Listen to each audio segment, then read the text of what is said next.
Quan un jove que es troba tutelat pel Sistema de Protecció de Catalunya i arriba als 18 anys, normalment no té les mateixes alegries que qualsevol altre jove de la mateixa edat que viu amb la seva família.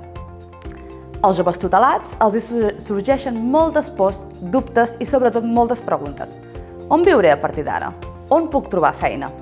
Puc seguir estudiant? Qui em pot ajudar? A aquests joves els hi manca el suport emocional i econòmic que d'altres joves poden tenir de la seva família.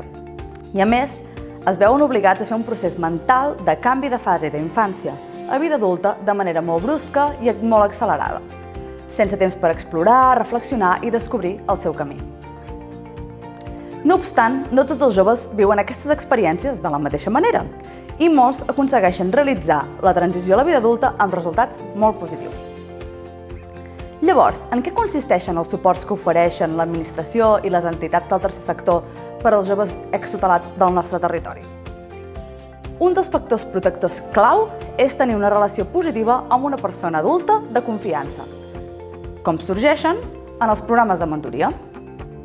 La mentoria és un procés d'un temps determinat on un mentor o mentora acompanya, guia i dona suport en el desenvolupament personal i social de l'altra persona. La persona mentora té el rol de model, amb l'objectiu d'ajudar la persona mentorada en la presa de decisions i l'adquisició de coneixements o habilitats. Les característiques més importants de la mentoria per a joves extutelats són: aquesta ha de ser de naturalesa voluntària, sense judicis, i el mentor ha de confiar en el mentorat. Es promou la inclusió social dels joves facilitant-los unes noves xarxes de suport que pretén ajudar-los a empoderar-se. Per altra banda, segons la finalitat de la mentoria, trobem 5 models diferents de programes per a joves extutelats. Mentors amb habilitats per donar suport social i d'amistat al jove que està transitant del sistema de protecció a una vida independent. Mentors que aporten empoderament als joves i els fan de referents adults, sent aquest mentor de la mateixa minoria cultural o grup ètnic que el jove extutelat.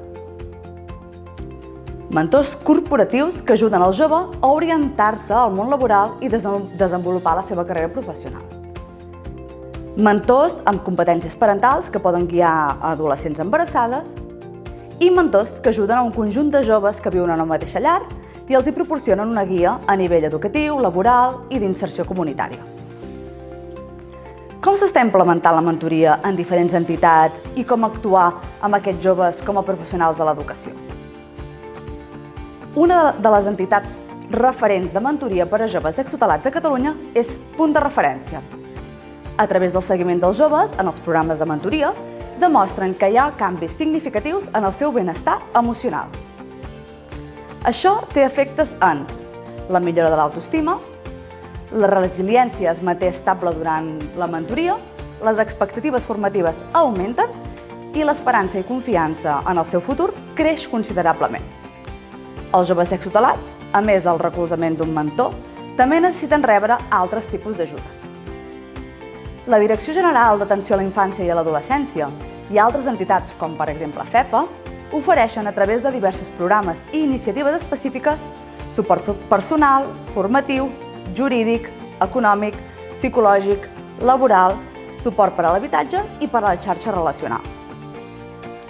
Pels professionals de l'educació formal també és important poder conèixer la situació d'aquests joves i contribuir en la seva transició a la vida adulta. Per aquest motiu, es proposen 7 indicadors relacionats amb els factors protectors per ajudar-los abans que es compleixin els 18 anys. Orientar-los a nivell acadèmic i promoure a aquells joves amb qualitats intel·lectuals positives a seguir estudiant i ajudar-los a poder-ho fer a través de beques o d'altres facilitats. Orientar-los a nivell laboral, un cop tinguin l'edat per treballar, per facilitar-los així l'emancipació econòmica un cop fets els 18 anys.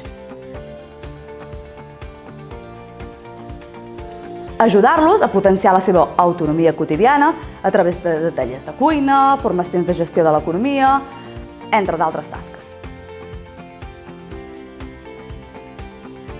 Potenciar la seva autoestima, emfatitzant les seves qualitats positives i potencialitats. Motivar-los a implicar-se en moviments prosocials, sobretot relacionats amb altres joves extutelats que necessitin ajuda. Promoure relacions socials sanes, tant amb el seu grup d'iguals com a tutors, professors i altres persones implicades. I finalment, motivar-los a participar en projectes i propostes de mentoria amb adults que van ser també infants o joves tutelats o d'altres adults que vulguin guiar-los a la transició a la vida adulta. És molt important ser conscients de la vida d'aquests joves i poder-los atendre quan encara són alumnes del centre educatiu i estan en situació de protecció i atenció per part del sistema de protecció a la infància. La finalitat és millorar la seva qualitat de vida i contribuir a la seva inclusió social.